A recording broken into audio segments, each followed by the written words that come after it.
जय हिंद, नमस्कार। मेरा नाम है राहुल शर्मा। स्वागत है आपका द एग्जाम यूनिट में।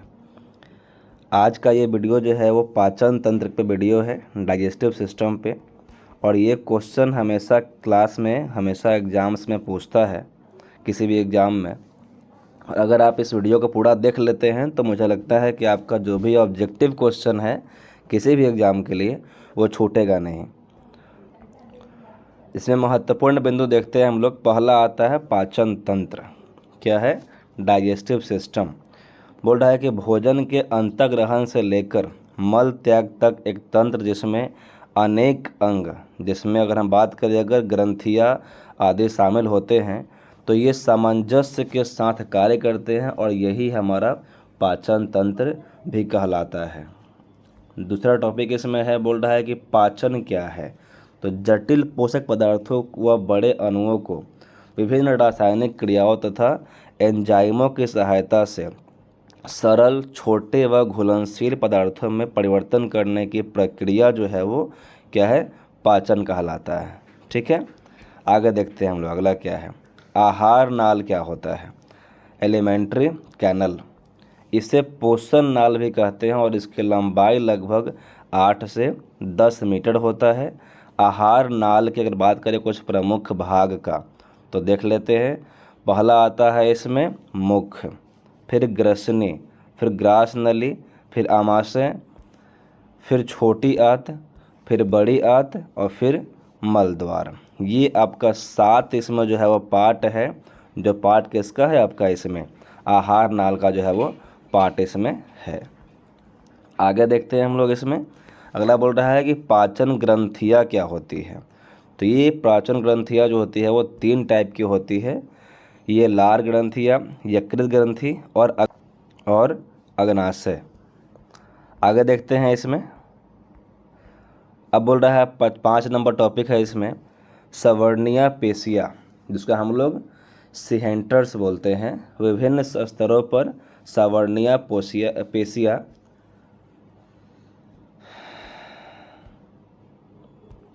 विभिन्न स्तरों पर सवर्णीय पेशियाँ जिसमें भोजन, पाचित भोजन रस और अपशिष्ट की गति को नियंत्रित करती है ये। अगला इस टॉपिक बोल रहा है इसमें 5 से बात 6 नंबर में कि दांत जो हमारे भोजन पचाने के लिए बेहद ज़रूरी है। तो मुंह के 4 प्रकार में आपको दांत मिलेंगे। पहला जो मिलेगा उसको बोलेंगे हम लोग कृंतक, जिसको बोलते हैं इंग्लिश में इंसिसर्स। फिर बोलेंगे इसमें रदनक, जिसे बोलते हैं हम लोग कार्निस। फिर अग्र चवर्णक यानी कि प्री मोलर, फिर चवर्णक यानी कि मोलर्स।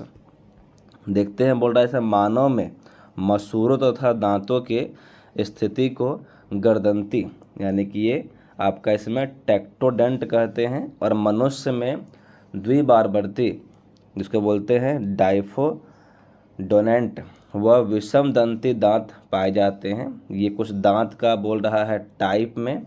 और हमारे शरीर में जो है वो जो मुख है और मुख में जो आपका जो दांत है वो उसकी संख्या 32 है। ऊपरी जबड़े में 16 और निचले जबड़े में 16, यानी कि ऊपर और नीचे अगर बात करिए, अगर ये मुंह है तो ऊपर आपको 16 मिलेगा और नीचे आपका जो है वो 16 मिलेगा। कुल मिला करके 32 दांत हमारे मुंह में है। अगला है 7 नंबर टॉपिक में ग्रसनी। ठीक है, इसमें फायरिंग्स बोलते हैं इसको। अपने संरचना से ये सुनिश्चित करती है कि भोजन श्वास नाल में तथा वायु ग्रास नाल में प्रविष्ट न हो पाए।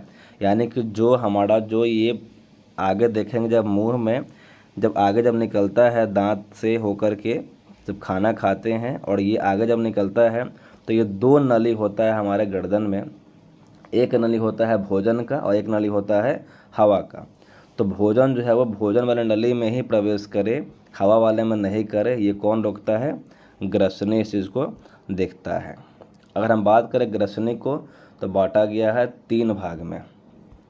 एक को कहा गया है नासा ग्रसनी, दूसरे को कहा गया है मुख ग्रसनी और एक को कहा गया है कंठ ग्रसनी।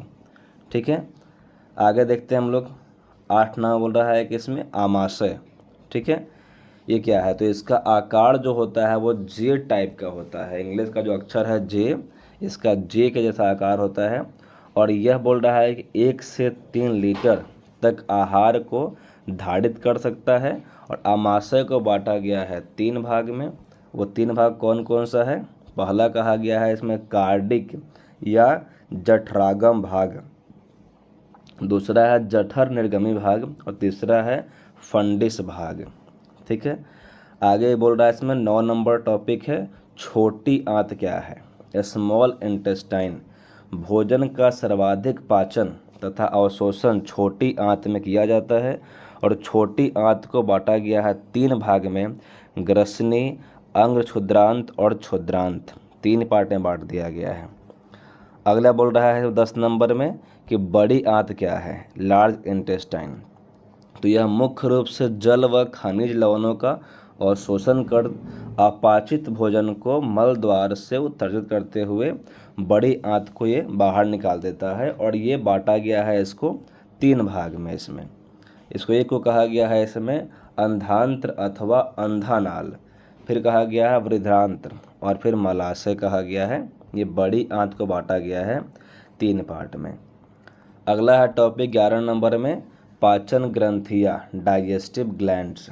पाचन तंत्र में कुछ पाचन ग्रंथि पाई जाती है जैसे कि लाड़ ग्रंथि, यकृत, अग्नाशय। ये कुछ ऐसे ग्रंथियाँ हैं जो आप बोल रहा है कि पाचक रसों द्वारा भोजन के पाचन में सहायता करती हैं। और छोटी आंत आदि की अंग भी पाचन रसों का स्वर्ण करता है इसमें। अगला इसमें बोल रहा है 12 नंबर की लाड़ ग्रंथियाँ क्या है, सैलिवरी ग्लैंड्स। इनके लाड़ द्वारा श्रावण किया जाता है और लाड़ का मुख्य कार्य भोजन में उपस्थित स्टार्च का पाचन करना है और भोजन को चिकना व घुलनशील बनाना है तथा दांतों, मुख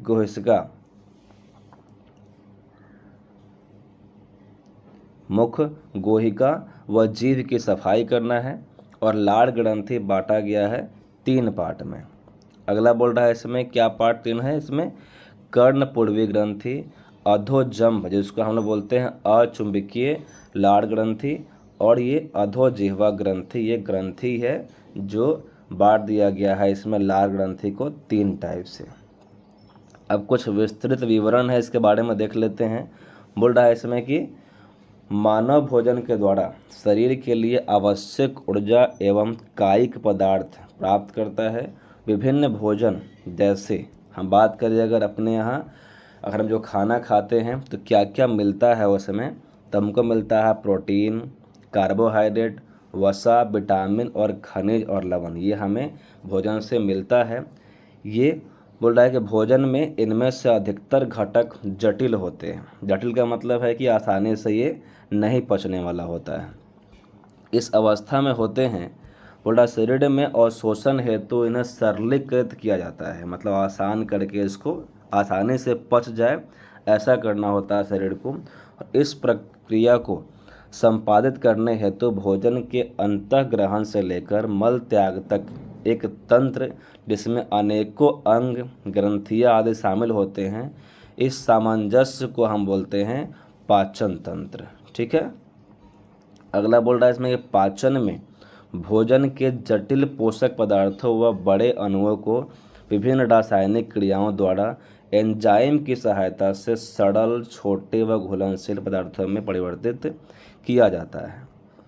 अगला इसमें बोल रहा है कि पाचन तंत्र के कुछ जो है ग्रंथियाँ है इसमें, अंग है इसमें। तो पहला अंग की बात करें अगर, तो अंग में आपका आ जाएगा इसमें मुख, फिर आ जाएगा ग्रसनी, फिर आ जाएगा ग्रास नली, फिर इसमें आ जाएगा आपका अमाशय, फिर इसमें आ जाएगा छोटी आंत, फिर आ जाएगा इसमें बड़ी आंत, फिर आएगा इसमें मल द्वार। अब बात करते हैं इसमें कुछ भाग लेने वाले ग्रंथियों के बारे में।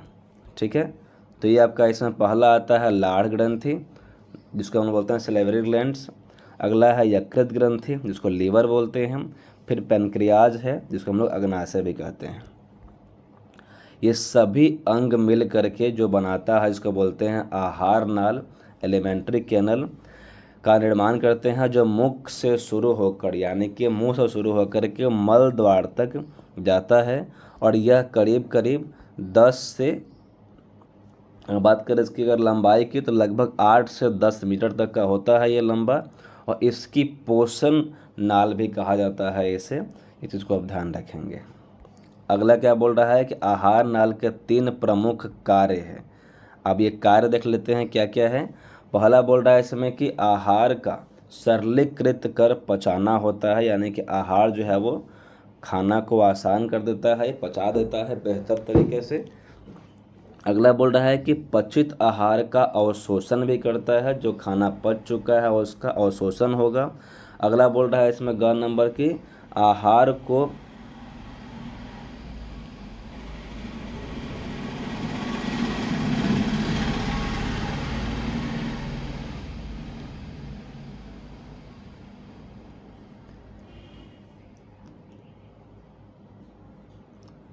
अगला बोल रहा है कि आहार को मुख से मल द्वार तक पहुंचाने का काम भी ये करता है। पाचन कार्य को करने के लिए आहार नाल में पाए जाने वाली ग्रंथियां व अन्यत्र उपस्थित ग्रंथियों द्वारा उत्पन्न पाचक रस डाइजेस्टिव जूस उत्तरदायी होते हैं।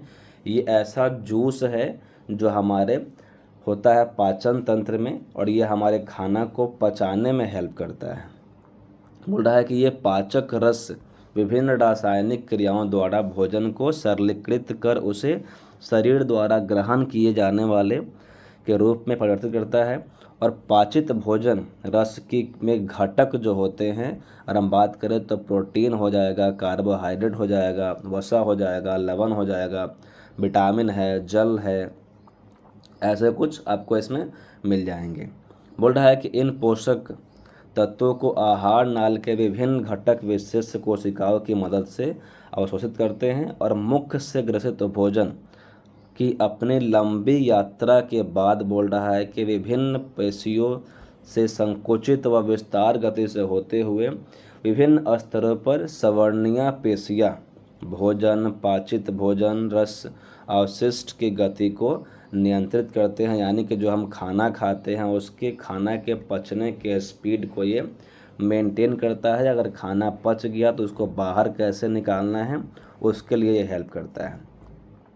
तो ये हम शुरू करते हैं पाचन तंत्र में प्रयोग होने वाले कुछ अंग का। ठीक है, जो आप अंग देखे हैं ना इससे पहले 7 अंग, उसी में हम बात कर रहे हैं। आज का पहला है ये, बोल रहा है इसमें मुख। ये क्या है तो आहार नाल का अग्रभाग मुख से प्रारंभ होकर मुख से गुहा तक पहुंचता है, और यह एक कटोरे के तरह जो है वो शेप में होता है हमारे शरीर में, और इसके ऊपर कठोर तथा नीचे कोमल तालु पाए जाते हैं, जो मुख में ही गुहा के चारों ओर गति कर सकते हैं। और ये जो है वो मुख गुहा में ही चारों ओर गति कर सकने वाली पेशी निर्मित जिह्वा पाई जाती है, और जिह्वा यानी कि जीभ मुख्य गुहा के पृष्ठ भाग के आधार तल से जुड़ा होता है, और ये बोल रहे थे फेनुअल लिंगुअल या जिह्वा एनुमल के द्वारा जुड़ी होती है, और तथा मुख्य गुहा के मध्य भाग तक पहुंचती है। तो ये आपका आगे बोल रहा है इसमें कि बोल रहा है कि इसमें मुख 2 मौसल होठों से घिरा होता है, जो मुख को खोलने बंद करने या भोजन को पकड़ने में हेल्प करता है। बात यहाँ पर हो रही है ओठ की, जो इस ओठ का काम क्या है। अब बोल रहा है कि मुख के ऊपर व नीचे के भाग में एक जबड़े के 16 दांत पाए जाते हैं। ऊपर 16 बताया ना अभी आपको, ये अगर मुख है तो ऊपर 16, नीचे जो है वो 16 दांत पाए जाते हैं। बोल रहा है कि सभी दांत जबड़े में पाए जाने वाले एक सांचे में स्थित होता है, यानी कि इसका एक फिक्स तरीका होता है हमारे दांत में। इसी सांचे को जो है वो मसूड़ा यानी कि गम कहा जाता है। मसूड़ों तथा दांतों की स्थिति को गर्दंती यानी कि इसमें जो है वो आपका टैकोकॉल्ट कहते हैं। मानवों में द्विबारदंती होता है, ये आपको पीछे ही बताए हैं अभी इससे पहले। ठीक है, अगर हम बात करें जीवन काल में तो 2 प्रकार के दांत होती है, एक अस्थाई यानी कि दूध के दांत, और एक जो है वो अस्थाई। ये अस्थाई दांत जो है वो अगर टूटता है तो इसके बदले में आता है अस्थाई दांत, और अगर ये टूट जाता है तो फिर कोई दांत इसके बदले में नहीं आता है, आपको अलग से दांत जो है वो लगवाना पड़ेगा। अगला बोलते हैं इसमें क्या है, कृंतक दांत का ही प्रकार है। ये सबसे आगे के दांत होते हैं जो कुतरने या काटने का कार्य करते हैं। ये 6 माह की उम्र में निकल जाता है। जब बच्चा होता है 6 महीना का तो ये दांत बच्चा में डेवलप हो जाता है। अगला आता है रत्दंत यानी कि कैनाइन। ये दांत भोजन को चीरने फाड़ने का कार्य करता है। ये लगभग 16 से 20 माह के बच्चा जो होता है वो उसमें ये निकल जाता है। ये प्रत्येक जबड़े में 2-2 होते हैं। मांसाहारी पशुओं में जो होता है ये ज़्यादा विकसित होता है ताकि वो आसानी से मांस को फाड़ सके। अगला आता है इसमें अग्रचवर्णक प्रीमोलर। ये भोजन को चबाने में सहायक होता है और प्रत्येक जबड़े में इसकी संख्या 4 पाई जाती है और ये लगभग 10 से 11 वर्ष के बच्चे में जो है वो पूर्ण रूप से जो है ये विकसित ये हो जाता है। अगला है चवर्णक यानी कि ये आपका ये है मोलर। ये दांत भी भोजन चबाने में सहायक होता है और ये प्रत्येक जबड़े में 6 पाया जाता है। प्रथम में की बात करें अगर ये तो 12 से 15 माह की उम्र के बच्चे में जो है ये इस टाइप का दांत जो है आपको देखने को मिल सकते हैं। तो ये आपका रहा इस वीडियो का पार्ट 1। ठीक है, मुझे पूरी उम्मीद है कि अगर आप इस क्लास को पूरा देख लेते हैं अगर आप आखिरी तक तो ये जो है आपका इसमें ऐसा अगर आगे जो भी क्वेश्चन बनाएंगे आप जो इससे रिलेटेड ऑब्जेक्टिव होगा वो जो है आपका क्वेश्चन ये बनेगा। आज आपका पार्ट 1 है, कल वीडियो आपको मिल जाएगा इसके पार्ट 2 का और पाचन तंत्र का जो है वो क्लास ये जो है वो यहाँ ख़त्म हो जाएगा। इसके बाद हम इसका एक सेट लाएंगे जो ऑब्जेक्टिव क्वेश्चन का सेट होगा। फिर मुलाकात होगी अगले क्लास में, तब तक के लिए जय हिंद, नमस्कार, आपका दिन शुभ हो।